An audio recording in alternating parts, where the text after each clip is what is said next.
The screen cuts off and it's like someone hit the mute button. Total silence. I'm lying on the platform drenched in cold sweat, gasping like a fish on a dock, head splitting open with pain, temples throbbing like something's trying to claw its way out of my skull. I just lie there for a long time. Eventually my breathing steadies, my legs stop shaking, and I drag myself upright. The terrifying voice is gone, completely, like it never existed. What just happened? Something on my body. The beast tooth necklace? The medallion? Something else. Scared an ancient entity so badly it screamed and died. An entity that was sealed by 4 entire races working together. An entity that talked about leading armies to conquer the continent. And something on little old Chum Dong, the guy who can't even complete the basic combat or cycle without his elbow getting stuck. Something on me made that thing go, no, and evaporate. I have so many questions and zero answers. I pick up my flashlight. The metal stand is covered in dense cracks from base to tip. I reach for the green orb, and the instant my fingers touch it, a wave of cool, refreshing energy floods through my entire body, refilling everything that was just drained. It feels like drinking ice water after walking through a desert for a minute. Incredible. I lift the orb off this thing. The second it separates, the metal stand lets out a crack and crumbles into gray powder. The green orb sits in my palm. Its internal light particles now brighter and pulsing with a slow rhythm like a heartbeat. Into the spatial ring. VIP corner. Do not mix with the regular. I search for the machine one more time, hoping for next. Nothing. Solid balls everywhere. I bang on them with my entrenching shovel.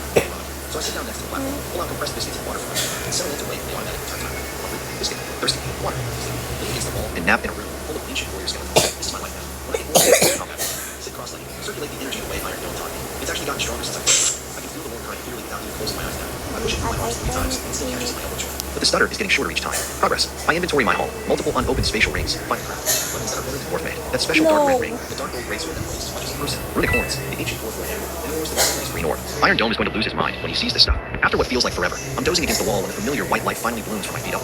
Finally, flashlight off, eyes closed, consciousness out. Wake up in the storage room. Check body, fine. Check items, all there. I sit on the edge of my cot and think. No, The races seal I don't everything want together. The races, elves, dwarves, humans, beast folk. That's exactly 4. The most powerful, intelligent races on the Aldous continent all joined forces to lock away one being. And I, a random interdimensional commuter with combat, power of a wet napkin, somehow teleported inside the seal, accidentally triggered the enemy, and then something on my body scared it to death before it could beat me. The medallion from the dragon's nest opened the tunnel door. Was that a coincidence too? When I that down, I flip open my notebook and write down everything. When I finish, I lean back, close my eyes, and whisper 2 words to the ceiling. That was insane. The Aldous continent is truly full of wonders. Morning. Tax office. The lady behind the window stares at my 7 million yuan declaration form like I just handed her a ransom note. Business is that good, boss Jim. You just opened and you're already moving this kind of money. I slide over the bank statements with the calmest face I can manage. Got lucky. A few big orders. Everything's documented. She stamps everything, hands me the receipt, and says nothing more. But her eyes are screaming. This man is either a genius or a criminal. Lady, if you only knew I'm running an interdimensional import-export business with dwarves, you'd eat a whole. I walk out, stand on the steps, look up at the sky, and think. Too many complications in this country. Need to clear my debts and get overseas fast to set up a proper cover story. Next stop. I drive my rented box truck out to the suburbs and check 3 places. I pick the one at the far end of the storage district. 480 square meters, 6 meter ceilings, electric roller door, basic shelter,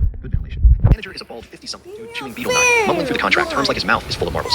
32,000 a month, 3 months deposit plus 1, 6-month minimum. Utilities on you. I sign. Our premium daikoi is super soft, easy to slice, and perfect for any recipe. Perfect gift to bring to your family and friends.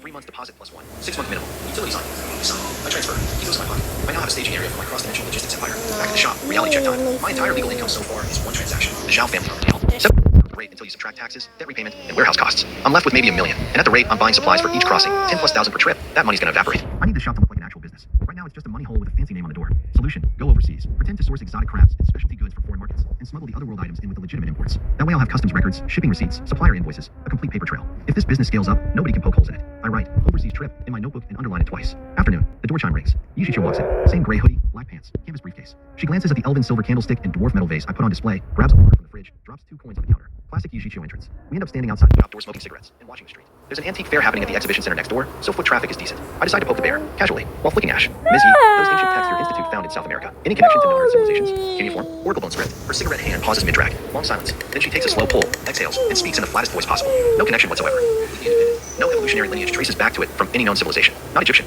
not Sumerian, not Indus Valley, not Oracle bone, not Mayan, nothing. She looks at me. It's an independently evolved civil system. But its linguistic structure is extremely mature. Not perfect. It looks like a writing system that developed over thousands of years. Our linguistics experts spent 6 months analyzing for certain symbol clusters and concluded that its grammatical structure doesn't match any other language. Not, we haven't found the match yet. It cannot be matched within any known linguistic framework. She pauses. That's why we're called the Unknown Ancient Civilization Research Institute. I take a drag. Say nothing. She stuffs out her cigarette, picks up her briefcase, nods at me, and leaves. I watch her disappear around the corner, and the pieces click together. She's not interrogating me anymore. She's showing her cards. Her institute already knows this stuff isn't for her. They're not going to expose me. They want to use me as their access point to these non-earth artifacts. I went from being investigated to being recruited, and nobody even asked me to sign anything. Even, I'm loading the truck when a black V8 pulls up. Grandpa Zhao gets out with his cane. Zhao Lehigh trailing behind him like an obedient golden retriever. The old man walks through my shop at glacier speed, examining everything, until his eyes lock onto a decorative long sword in the corner. See, when I brought that I also brought 4 matching swords. The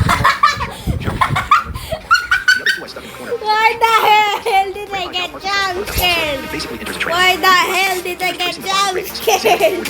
I got jump My scared. grandpa has this thing about ancient weapons. See something good and he can't walk away. Can you custom make a sword too? Sure. Any specific requirements? Nothing too fancy. Same style as the armor, just shorter and lighter. The old man can't swing anything too heavy. Tell your craftsman to use his judgment. Then he transfers $50,000 for the deposit. My phone buzzes. I glance at the notification and mentally increase my overseas trip budget by another tier. Grandpa Zhao finally puts the sword down, walks over to me, and drops this line. Young chum, this metalwork is absolutely extraordinary. I've spent most of my life collecting, and I've never seen forging at this level. It's like some kind of paradigm we simply don't have. Come to our house sometime for tea. Some kind of paradigm we don't have. This old man's eyes are sharper than Yi Shiqiu's entire research institute. He doesn't care where it comes from. He just knows it doesn't fit anything that exists on this planet. The Audi drives away, and I stand in the doorway thinking. Right now he's curious. The day he gets suspicious is the day things get complicated. That night, I finally remember. All those spatial rings and storage pouches I looted from the skeleton chamber are still sitting untouched in my spatial ring. I spread them out on my bed. 7 spatial rings for leather pouches. The pouches are so old the leather is cracked and falling apart. That dark red ring stands out immediately. Different color, different feel. The surface has an extremely fine ring of runic engravings in a script that doesn't match dwarf or older, stranger. I try pushing my consciousness into it. The instant I touch the surface, the chip force bounces me right back out, like a password-protected lock that's politely saying access denied. I try the other 6 rings in the pouches. Same result across the board.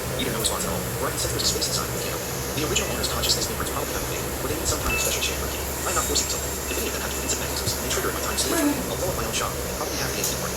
Everything gets wrapped up and tucked into the deepest corner of my spatial ring. The intuition comes from. The night I'm crossing over without new supplies since last time I got teleported to that freaky sealed palace, and never remembered anything from the All those supplies from before are still in my ring, plus the mountain of ancient weapons I read. No need to buy more. You're up. 11:58 p.m. My scrolls. Midnight. Consciousness off. Eyes open. Fine resin. Dry grass for my nostrils. My soft pine needles. Giant conifer trees stretch overhead with slivers of moonlight cutting through the canopy. In the distance, the dark red silhouette of the dwarf mountains. Up close this time, with teleportation RNG for once. I activate the positioning crystal. Layer glow flashes in spatial rhythm. I'm standing in the king's hall. The hall is empty except for 2 dwarf guards. I ask where Iron Dome is. I walk out to the fields, and what I see makes me stop in my tracks. The hillside that used to be barren dirt is now a gorgeous green checkerboard of leaf rows and thriving potato beds. Green leaves ripple in the wind like waves. Dwarves are working everywhere, weeding, watering, recording. Iron Anvil is squatting at the edge of the bed, scribbling notes on sheepskin parchment, the focus of a PhD student defending his thesis. Iron Dome is standing on the high ground surveying his kingdom of potatoes. Mountain wind blowing through his braided beard. He turns, sees me, and his face splits into a massive grin. Brother Chuck, every single sprout made it. All of them, even more beautiful. Yo! Standing next to him, looking at what used to be. Will these things even grow? Skepticism transformed into rows upon rows of healthy green light. Dissatisfaction and comfort. We did this. A guy from Monitor and his dwarf king literally solved the civilization's crisis with potatoes. I pull out all the seed potatoes from my ring. Iron Anvil inspects them and gets excited. Gets right blood seeds, even more planting coverage. Then I hand over various vegetable seeds. The colorful commercial packaging looks absolutely ridiculous against the medieval mountain backdrop. That's Iron Dome all, holds up a guys. single cabbage seed between his fingers. Bye! Like he's examining a diamond. The elves grow something similar. Leafy greens. They love that stuff. We dwarves have only ever grown mushrooms. In caves, no sunlight. Come on, needed. leave Telling the me this- video already! There's a small plot next to the potato fields. Short growing cycle. Cabbage can be harvested in 1 month. If it works